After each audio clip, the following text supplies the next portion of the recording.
আলহামদুলিল্লাহ সবসময় সন্তান ঘর আবদার রাখা যায় না, কেননা সন্তানরা অনেক কিছু আবদার করে, আবেগের টেলা।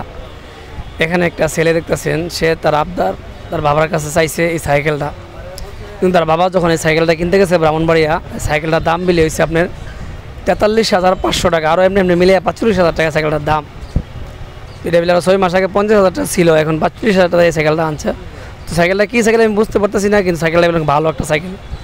একটা সাইকেল যদি 50,000 টাকা কিনা তো সন্তান রে, তাহলে এই সন্তান রে আর কি দাবি তার ফোন করার বাকি রইল কোন।